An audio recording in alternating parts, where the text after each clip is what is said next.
There's a question posed by Fidis cum Fructus on the YouTube.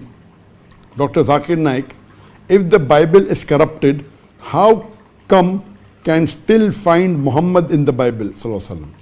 How come only those few chapters not corrupted?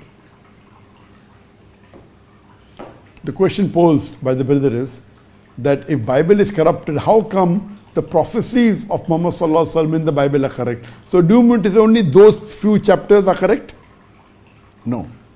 Corruption means there is some mistakes in the Bible, there is some addition, there is some concoction, there is the interpolation. That does not mean 100% is wrong. Corruption means the Bible has been interpolated. There is something addition being done. So whether the addition corruption can be 10%, can be 20%, can be 30%, depending upon the percentage of corruption, the remaining remains quite. So as far as the Muslims are concerned, we consider the Quran to be a Furqan, the criteria to judge right from wrong. So if whatever is mentioned in the Bible, it matches with the Quran, or matches with the Islamic Sharia, or the Sahih Hadith, we say we have no problem in accepting this portion of the Bible as to be the word of God. Those portions in the Bible which go against the Quran or against the information which is mentioned in the Sahih Hadith, we say that this portion is surely wrong. We do not agree this can be the word of God. This is an interpolation, this is a fabrication, this is a corruption.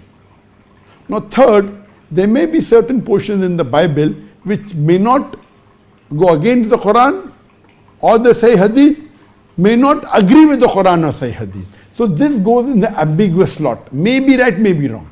So the present Bible that we have can be divided into three parts.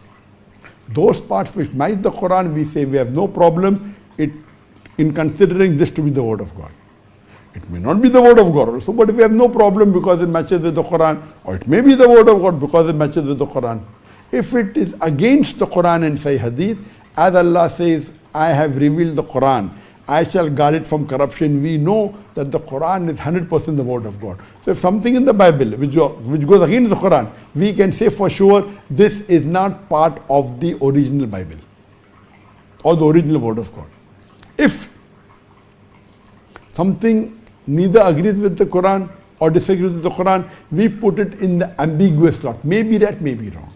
So those portions in the Bible which talk about Tawheed, we say we have no problem in accepting this portion as the word of God. Those parts which talk about the prophecies of Prophet Muhammad, peace be upon him, Deuteronomy chapter number 18 verse number 18, Gospel of John chapter 14 verse number 16, and all these, we have no problem in accepting the word of God. Those portions of the Bible which says alcohol is prohibited, it matches with the Quran, we have no problem in accepting it to be the word of God. Those portions of the Bible which says that the eating the flesh of swine is prohibited, Book of Leviticus chapter number 17 verse number 15, Book of Deuteronomy chapter number 14 verse number 8, we have no problem in accepting this portion to be the word of God.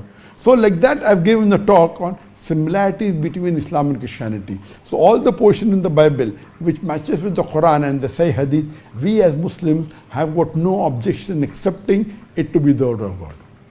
It can be possible that some of the things which are mentioned in the Quran may also be an interpolation in the Bible, no problem. So what we say, we don't mind accepting it as the word of God based on our Furqan, the Quran. But surely those portions which go against the Quran and against the Hadith, we say this is not part, we don't agree with it. And which is ambiguous, may be right, may be wrong. So this is how we approach when we read the scriptures of the other religions, that if it matches with the Furqan, the criteria of the Quran, we have no problem in accepting it the word of God. If it goes against, we reject it. If it's ambiguous, neither saying yes, neither saying no, neither matching with the Quran, neither speaking against the Quran, it's ambiguous, may be right, may be wrong. Hope that answers the question.